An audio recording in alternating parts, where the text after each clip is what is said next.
January 15th, 2026. The world is holding its breath. In Washington, the Pentagon has just ordered a massive evacuation of military personnel from Al-Udeid Air Base in Qatar.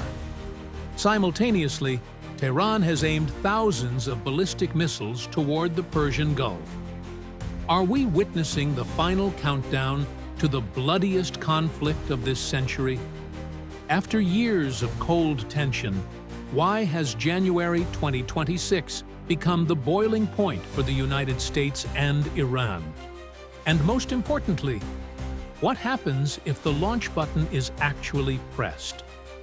Today, we break down the latest U.S. military maneuvers, Iran's defiant response, and the impossible position of neighboring nations. Let's dive in. This all started from within Iran itself. Since late 2025, a massive wave of protests demanding political reform has swept the nation. However, Tehran's response has been iron-fisted. Reports indicate that over 2,500 protesters have lost their lives in a brutal crackdown.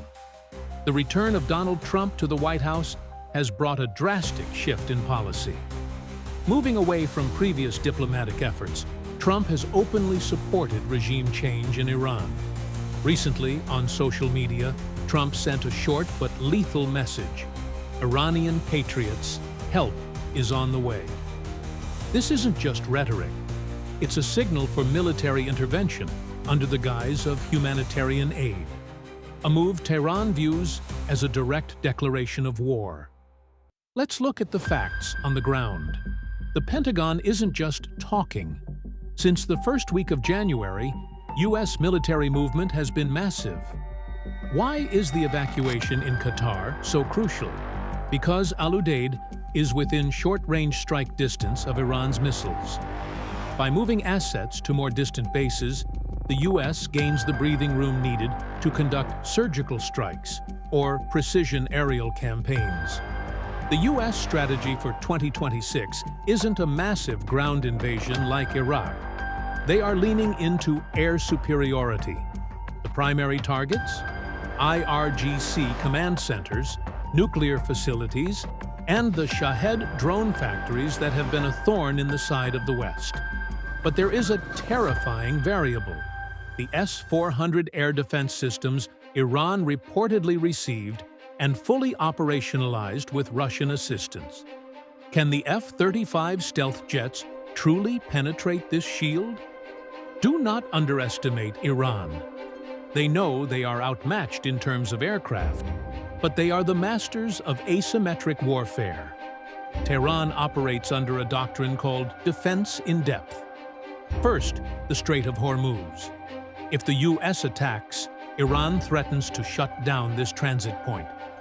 Remember, 20% of the world's oil passes through here.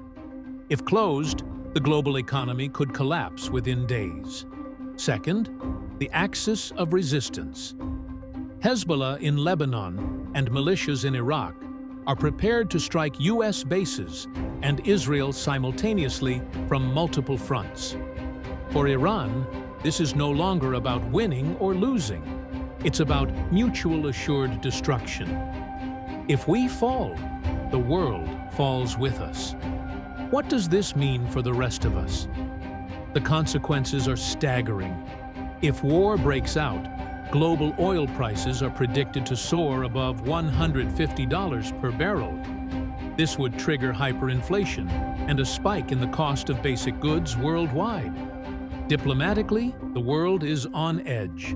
Countries like Indonesia and other neutral nations are calling for de-escalation at the UN. However, as the situation heats up, the pressure to choose a side is becoming unbearable. This situation in January 2026 is the ultimate test of global peace since the Cold War. Will the egos of leaders trigger a global explosion, or can last-minute diplomacy save us from the brink? What do you think?